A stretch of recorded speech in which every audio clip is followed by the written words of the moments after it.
Adilah. Oh, yang pergi hati kita. Pelajaran macam mana?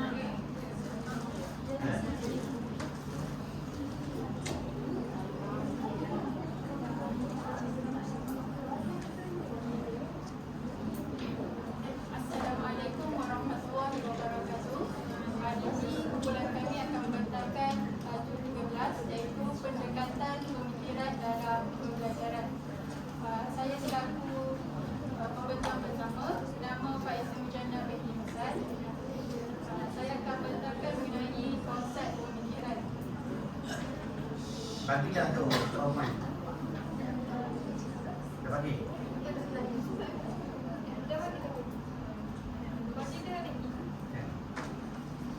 Oh, ada pohon. Pemikiran secara umumnya boleh didefinisikan sebagai proses menggunakan minda untuk mencari makna dan pemahaman terhadap sesuatu perkara. Konsep pemikiran saya bawakan beberapa tokoh yang mendefinisikan mengenai pemikiran. Tokoh yang pertama adalah Descartes. Dia mendefinisikan pemikiran sebagai suatu jenis kebolehan atau keupayaan dan mempunyai pelbagai kemahiran berfikir seperti kemahiran berfikir secara kritis dan kritis. Seterusnya, tokoh yang kedua adalah Mayer. Mayer menjelaskan pemikiran ini adalah satu pengelolaan operasi-operasi mental dalam sistem kognitif dan digunakan untuk menyelesaikan masalah. Dan tokoh yang ketiga ialah David Locke, menjelaskan bahawa pemikiran ini sebagai simbol, gambar, perkataan, pengamatan dan konsep. Maksudnya, melalui pemikiran ini, rangsangan yang diterima oleh interior akan ditafsir menggunakan simbol atau perkataan untuk membentuk konsep terhadap rangsangan tersebut. Seterusnya, Pierre Fredero menyatakan bahawa pemikiran ini adalah proses mental yang digunakan untuk menyelesaikan masalah dan membuat keputusan terhadap sesuatu perkara. Seterusnya adalah John Barrett. John Barrett menyatakan bahawa pemikiran ini adalah proses mencari makna serta usaha bagi mencapai keputusan yang wajar. Seterusnya, William menyatakan bahawa pemikiran ini adalah proses yang melibatkan dalaman yang berlaku secara pantas sama ada seseorang individu itu sedar ataupun tidak terhadap rangsangan luar yang diterima melalui dia. Dan yang terakhir adalah Sang mendefinisikan pemikiran sebagai proses di mana aktiviti menghasilkan pengetahuan dan kefahaman yang melibatkan minda dan otak manusia. Di mana yang saya terangkan tadi lah, yang melibatkan rangsangan yang diterima melalui rangsangan luar yang diterima oleh dia, dan seterusnya ditafsir menggunakan perkataan dan simbol bagi membentuk konsep terhadap rangsangan tersebut. Seterusnya, jenis pemikiran. Di sini saya nyatakan ada 8 jenis pemikiran, iaitu pemikiran kreatif, pemikiran kritis, pemikiran induktif, pemikiran deduktif, pemikiran divergent, pemikiran convergent, pemikiran mendata dan pemikiran mendekat.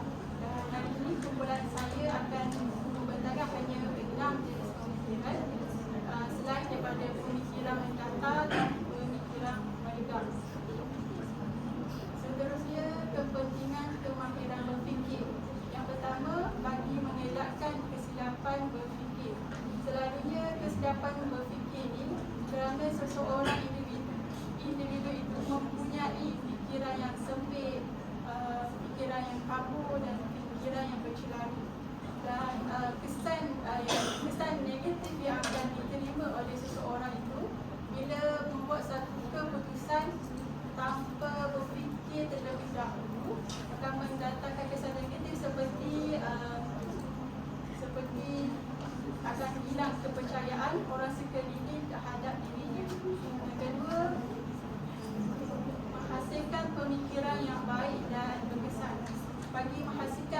pemikiran yang baik dan berkesan. Seseorang individu tu perlu berfikir tentang sesuatu perkara dengan lebih teliti.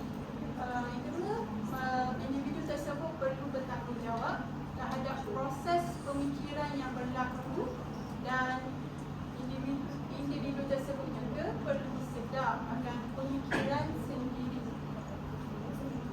Yang ketiga adalah meningkatkan penguasaan dan pengetahuan melalui proses pemikiran seperti membanding, menganalisa, menilai dan membuat inference dalam sesuatu mata pelajaran atau bidang, mampu meningkatkan kefahaman dan memperkukuhkan pembelajaran. Ini selalunya pembelajaran yang berlaku di sekolah lah, yang kini pembelajaran abad yang ke-21. Okey, itu saja daripada saya. Bismillahirrahmanirrahim. Saya Zakira Huaina, Fakultas Teknik, Fakultas 977. Saya akan membentangkan mengenai kemahiran berfikir.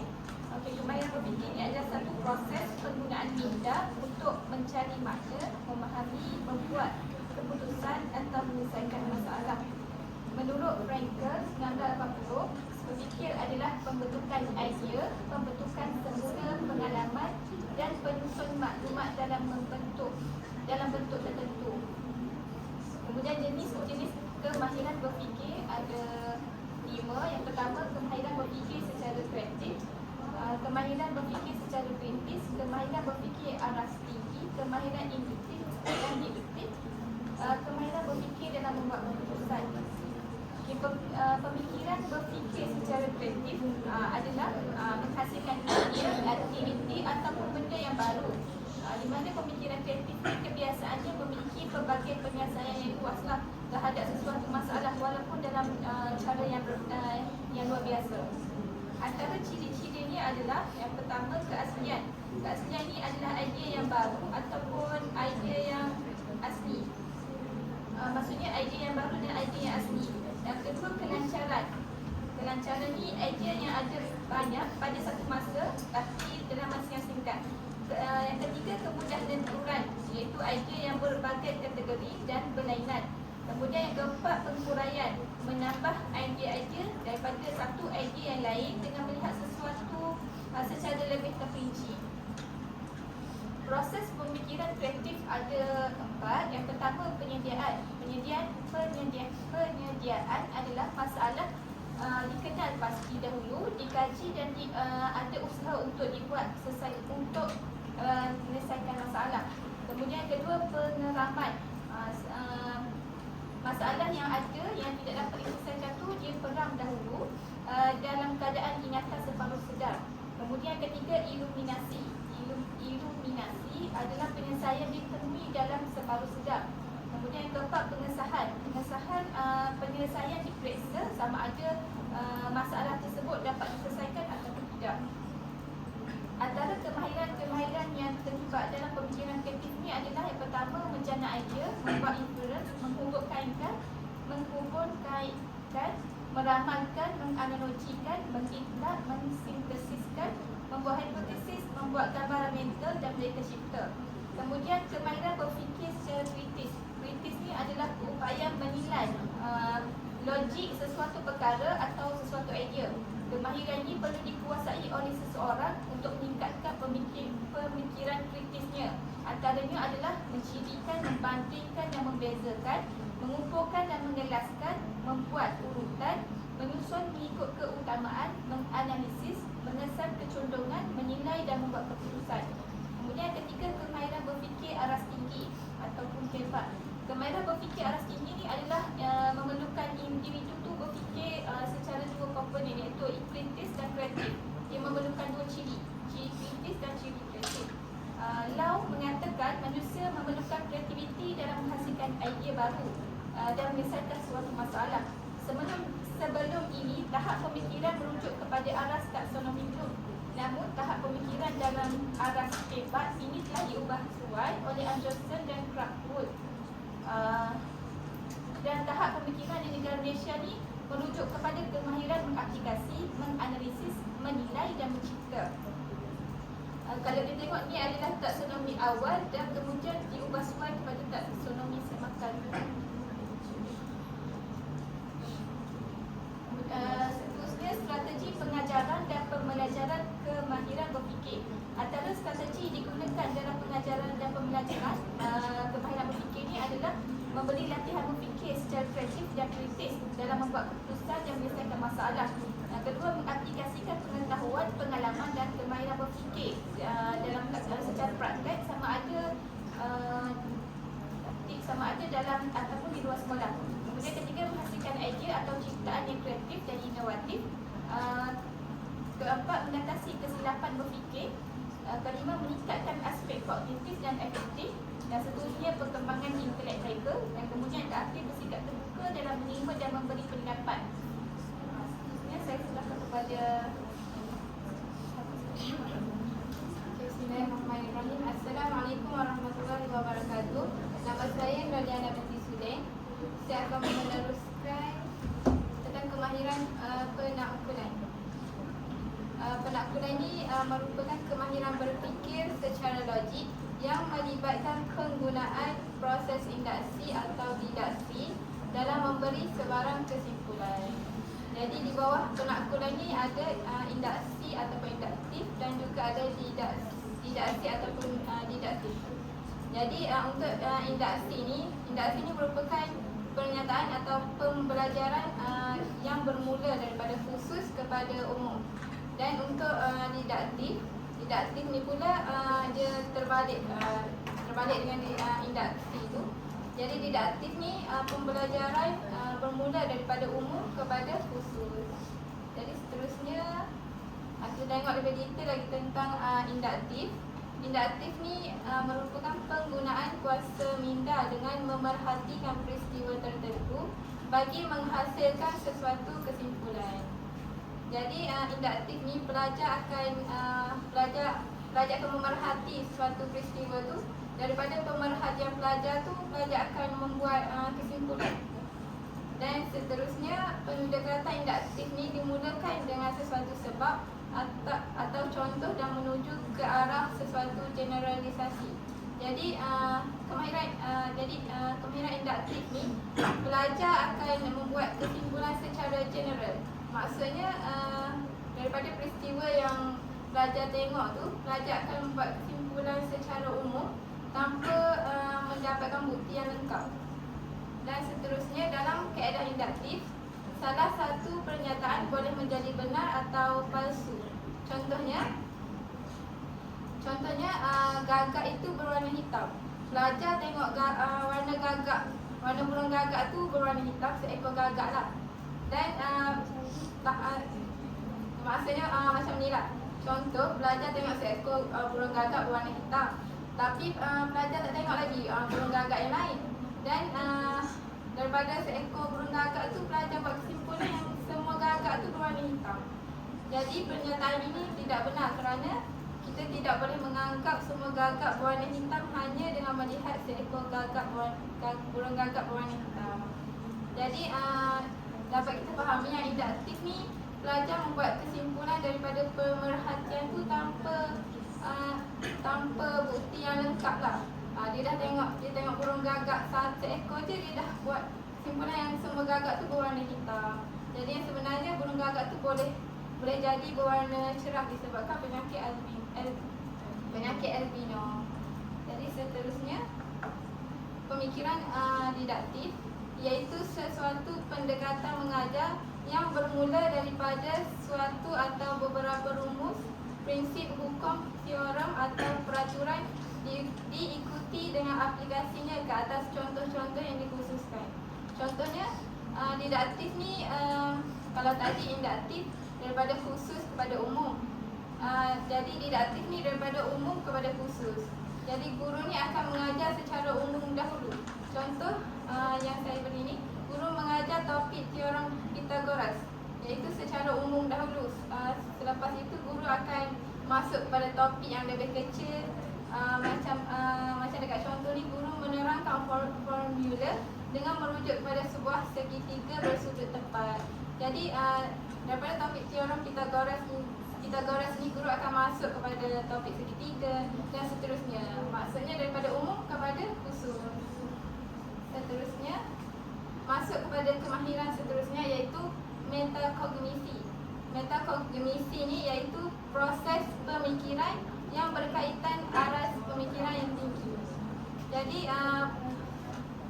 untuk faham metakognisi ni ada 3 proses iaitu merancang, memantau dan juga menilai.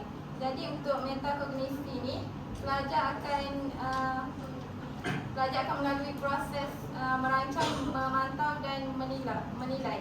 Pelajar akan membuat pemikiran sendiri, dia akan berfikir, dia akan merancang, dia akan fikir macam apa yang dia perlu buat, apa yang dia perlu nilai, macam merancang. Dan memantau, pelajar akan memantau kemajuan diri sendirilah. Dan dan seterusnya proses menilai, pelajar akan menilai diri sendiri sama ada dari segi pembelajaran, dari segi tingkah laku dan sebagainya lah. Metakognisi ni nak mudah ingat fikir atas fikir. Maknanya dia peringkat paling tinggi dalam pemikiran. Tengah kita berfikir tu, kita fikir apa yang kita fikir. Nak mudah ingat. Biasa kan? Kalau tak biasa malam ni boleh buat.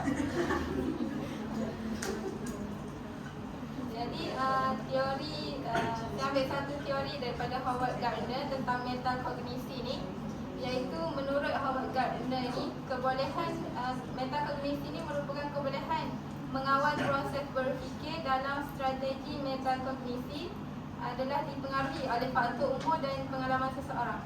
Jadi secara ringkasnya Howard Gardner kata mengawal proses berfikir dan mengawal proses berfikir ni dia lebih macam ni. Okey, menurut Howard Gardner ni faktor umur dan pengalaman seseorang ni lebih mempengaruhi lah faktor proses berfikir dan strategi. Contohnya pelajar yang lebih tua dari segi umur dan lebih tinggi pendidikan ni lebih cemerlang, lebih baiklah proses berfikir mereka. Ya, jadi itu sahaja daripada saya. Terima kasih.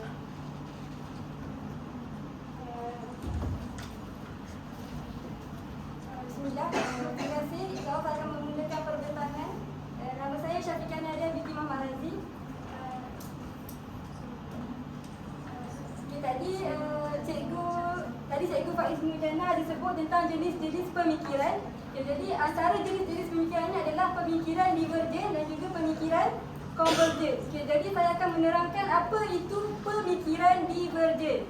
Pemikiran divergen kerap kali dirujuk sebagai keupayaan mencadangkan idea-idea atau penyelesaian yang berbeza terhadap masalah yang terbuka. Untuk poin ini, nak tanyalah, cikgu-cikgu ni ada masalah tak? Ada. Banyak ada masalah kita? Ada. Mendekati fasa-fasa nak submit assignment, banyak tak masalah? Ada. Banyak tak? Jadi kat sini, melalui pemikiran divergen, bila kita ada masalah, kita nak minta pandangan orang lain. Bila ada masalah, kita minta pandangan orang lain. Bila minta pandangan orang bagi tak? Bagi. Oh, nak bagi? Orang bagi tu boleh minta ke saya? Jadi bila orang bagi, bila kita minta cadangan daripada orang lain, cadangan penyelesaian daripada orang lain, bila orang lain bagi, sama ke tak antara seorang individu dengan individu yang lain? Sama tak? Tak sama. Sebab apa tak sama? Sebab apa tak sama? Ni sebab individu tu mempunyai kreativiti dan dia bila mana kita memberi pandangan ni, dia bersifat yang kedua tu. Ia disifatkan oleh beberapa jawapan yang secara logik dan juga boleh diterima. Jadi maknanya kalau ada 10 orang yang bagi pandangan terhadap masalah kita tu, semua ke 10 pandangan tu boleh diterima. Boleh Boleh. Semua boleh diterima mengikut logik lah. Yang seterusnya, dalam pemikiran divergen, pengetahuan, pengalaman dan idea-idea baru digunakan serentak untuk menyelesaikan masalah dengan memberikan pelbagai jawapan yang mungkin. Okey, untuk poin ni, dia kata pengetahuan, pengalaman dan idea-idea baru digunakan serentak. Apa maksud dia? Okey, contohlah. Contoh, saya bagi soalan. Okey, soalan saya, apa pendapat cikgu-cikgu ni? Apa pendapat cikgu-cikgu untuk menangani masalah disiplin murid? Okey, itu soalan saya, disiplin murid di sekolah. Apa carangan cikgu-cikgu ni untuk kita tangani masalah disiplin murid? Okey, cikgu-cikgu pun bagi jawapan ke tak? Cikgu-cikgu bagi jawapan. Contoh je jawapan dia. Macam mana nak tangani masalah disiplin murid? Mungkin kita boleh buat camp motivasi contohnya. Mungkin kita boleh adakan temu murni dengan mak ayah. Okey, jadi berdasarkan jawapan-jawapan yang cikgu-cikgu bagi tadi itu, sebenarnya sebelum cikgu-cikgu memberikan jawapan tadi itu, cikgu-cikgu telah menggunakan pengetahuan, pengalaman dan juga idea-idea baru. Boleh tak? Faham tak? Maksudnya sebelum cikgu-cikgu beritahu, okey, kita boleh buat camp motivasi. Sebab apa boleh timbul cikgu-cikgu beritahu camp motivasi tu? Sebab cikgu-cikgu nampak bahawa sebelum ni ramai budak-budak yang menyertai camp motivasi ni berjaya, insaf semua. Jadi itu melalui pengalaman. Okey. Yang seterusnya, seseorang individu yang melibatkan diri dalam pemikiran ini akan menonjolkan idea-idea asli. Sebab apa kita kata seseorang yang mempunyai pemikiran divergen ni menonjolkan idea-idea asli? Sebab jawapan-jawapan kita tu ada skema tak? Ada skema tak? Tak ada skema. Maknanya ikut logik dan juga boleh diterima. Kalau kita belajar pentaksiran, pemikiran divergen ni ada dekat soalan subjektif ke objektif? Subjektif. Sebab apa? Sebab dia tak ada satu jawapan yang tepat. Okay, seterusnya, ciri-ciri pemikiran divergen. Yang pertama, fluidity, iaitu kenikatan. Mampu memberi penjelasan dengan mengemukakan banyak idea dan contoh. Yang kedua, kelenturan, iaitu flexibility, menjana pelbagai idea dan cara bagi menyelesaikan masalah. Okay, maksudnya pemikiran divergen ni dia bersifat terbuka, fleksibel. Sebab apa? Sebab dia kreatif, pemikiran yang kreatif. Okay. Yang seterusnya, keaslian, mampu memikirkan idea-idea baru yang bernas dan juga unik. Jadi pemikiran divergen ni macam saya kata tadi, dia adalah asli. Sebab apa? Asli datang daripada kita sendiri yang bagi jawapan tu. Tak ada jawapan daripada sebelum-sebelum ni. Okay, seterusnya adalah terperinci, mampu menjelaskan idea-idea dengan panjang lebar dan terperinci. Okay, maksud terperinci adalah bila kita yang bagi jawapan tu, kalau orang lain tanya kita boleh jawab tak? Kita yang bagi jawapan. Jadi kita tahulah nak jawab mana. Gitu. Nak bagi penerangan. Okay, seterusnya, pemikiran konvergen. Apa yang dimaksudkan dengan pemikiran konvergen? Pemikiran konvergen merujuk kepada keupayaan memfokus ke satu arah untuk mencari satu jawapan. Okey. Maksudnya macam mana? Ada boleh dengar tak? Maksudnya macam mana? Okey. Kalau pemikiran divergen, kita bagi masalah dan kita fikir. Pemikiran divergen ni dia juga pemikiran bercampur. Dia kreatif, ikut kreativiti masing-masing. Tapi bila mana pemikiran konvergen, dia lebih berfokus. Maksudnya apa? Contoh kalau kita lah cikgu-cikgu pendidikan Islam.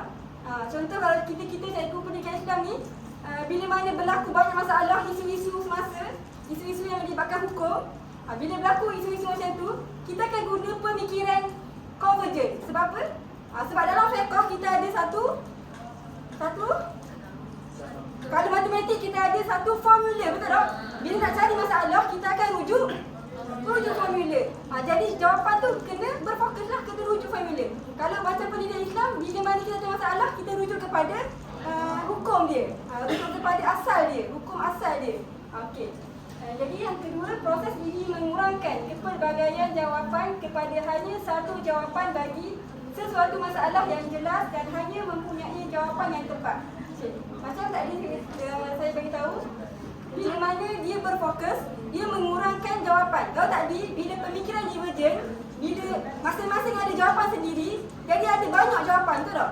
Okay. Kalau pemikiran konvergen, bila dia berfokus, maknanya jawapan dia lebih tepat dapat satu je jawapan. Contohnya kita ambil pentaksiran untuk soalan objektif. Dia dah ada A, B, C dan juga D. So tinggal pilih je. Tembok pun dapat. Okay. Seterusnya, dalam pemikiran konvergen, seseorang individu mengaplikasi pengetahuannya dan peraturan-peraturan serta prinsip-prinsip dalam usahanya untuk mencari satu jawapan yang paling pada yang sesuai. Okey.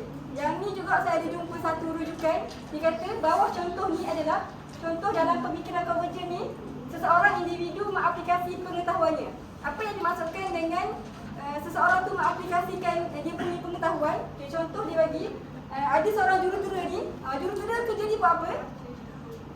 Jurutera kerja dia buat apa? Dia berkait dengan pembinaan lah kan? Okay, jadi bila berlaku masalah dalam dia punya pembinaan tu, okay, jurutera ni akan menggunakan pemikiran konvergen. Sebab apa dia guna pemikiran konvergen? Bila ada masalah, dia kena merujuk kepada satu benda yang intelektual. Dia tak boleh reka-reka sembarangan. Dia kena berpandu lah nak bagi masalah tu, dalam menyelesaikan masalah tu. Okay, seterusnya, apa dia perbezaan antara pemikiran konvergen dan juga pemikiran divergen? Yang pertama, pemikiran yang berfokus, macam tadi dah sebut dah. Untuk pemikiran divergen, dia kebolehan menghasilkan pelbagai jenis idea.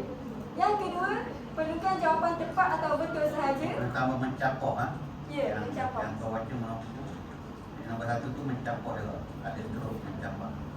Okey. Yang ketiga, untuk pemikiran divergen, dia mementingkan idea asli, menarik dan juga unik. Untuk yang seterusnya, menggunakan kemahiran analitikal, logikal, sistematik dan sebagainya.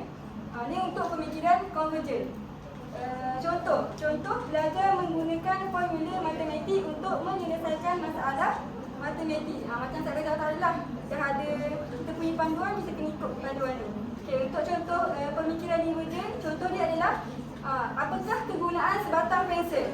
So mungkin seorang boleh jawab untuk menulis. Ada pelajar lain jawab untuk menggambar.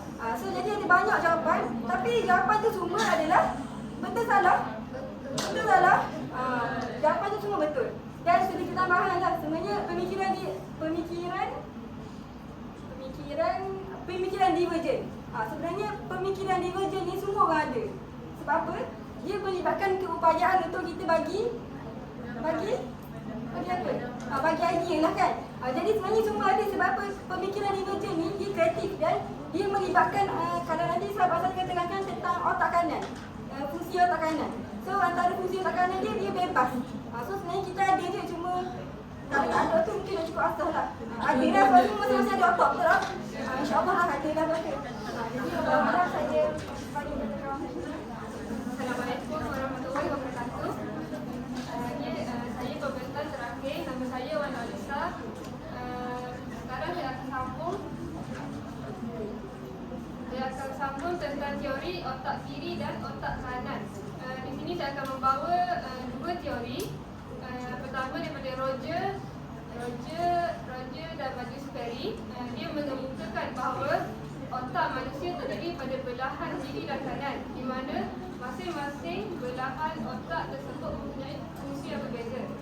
Okey, teori yang kedua daripada Eric Jensen dalam bukunya Brain-Based Learning. Eric mengemukakan bahawa belahan otak kiri memproses maklumat secara berturutan, manakala bahagian otak kanan memproses maklumat secara keseluruhan. Okey, kemudian saya pergi kepada gaya pemikiran.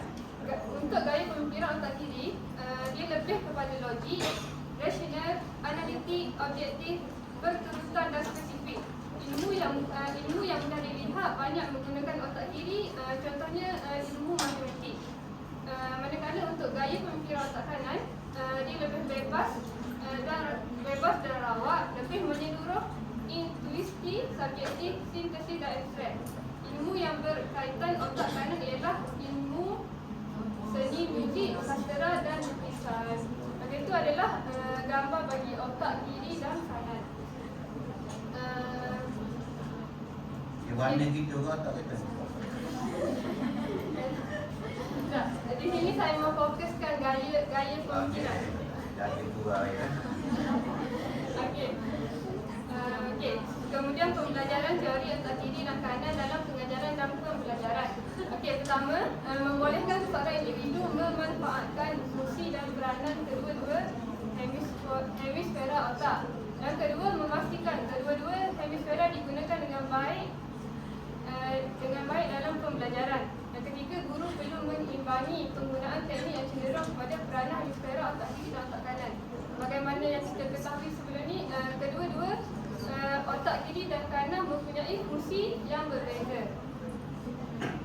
kemudian saya masuk kepada pemprosesan maklumat. Menurut Hilgard dan Edison, ingatan manusia boleh digolongkan kepada dua jenis. Yang utama iaitu ingatan jangka panjang dan ingatan jangka pendek. Okey, boleh lihat melalui jadual yang dipaparkan. Okey, bila ada rangsangan, bila dia detect rangsangan, dia akan membawa kepada otak. Dan otak memproses, kemudian maklumat tersebut dibawa kepada ingatan jangka pendek. Okey, kita lihat dulu apa itu ingatan kediriaan. Ingatan kediriaan dia merujuk pada masa simpanan otak yang sangat pendek dan ringkas, itu kurang daripada 30 saat. Okey, kemudian maklumat dibawa kepada ingatan jangka pendek. Semakin lama suatu maklumat dikekalkan dalam ingatan jangka pendek melalui latihan, semakin tinggi kemungkinan ia akan ditukar ke ingatan jangka panjang. Kemudian ingatan jangka panjang. Ingatan jangka panjang adalah peringkat terakhir dalam sistem pengurusan maklumat. Maklumat adalah diandaikan memasuki ingatan jangka panjang setelah melalui proses latihan.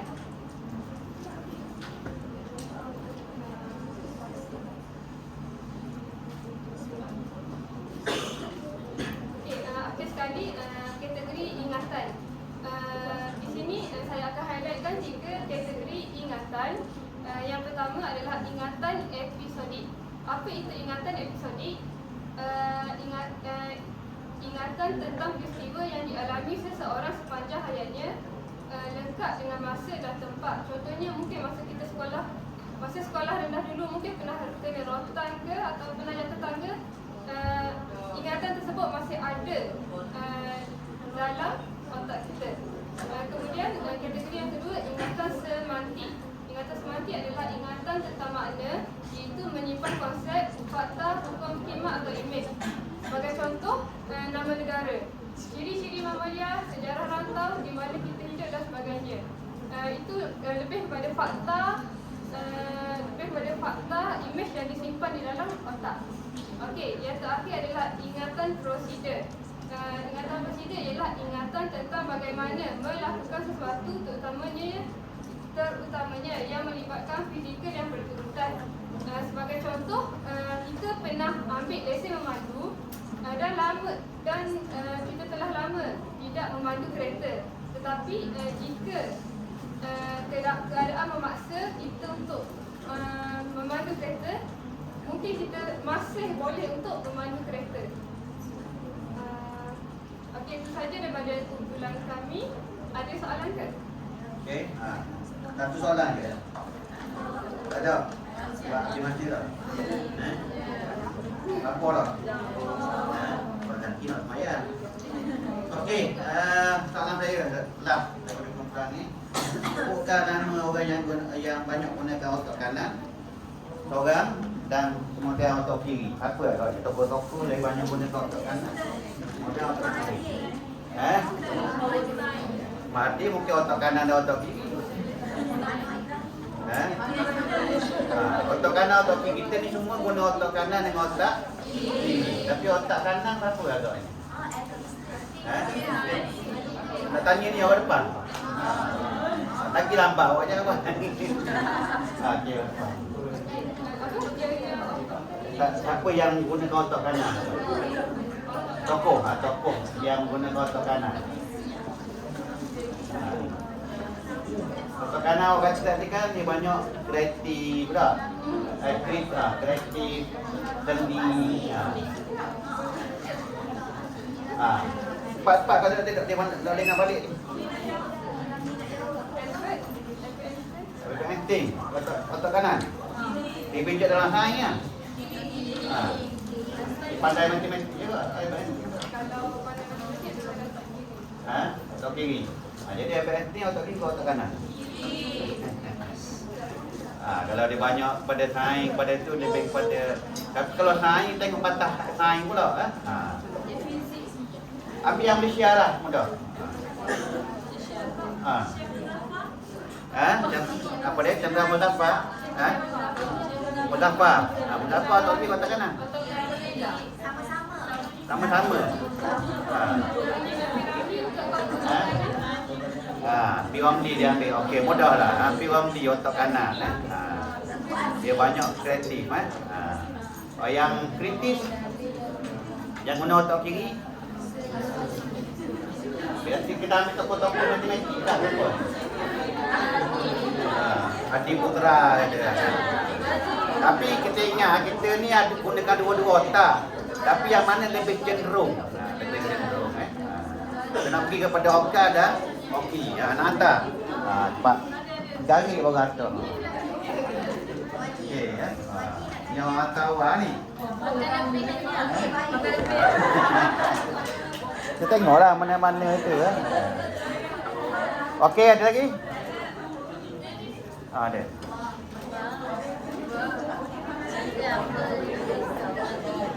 Okey, jadi kita tangguh dengan gambar dah.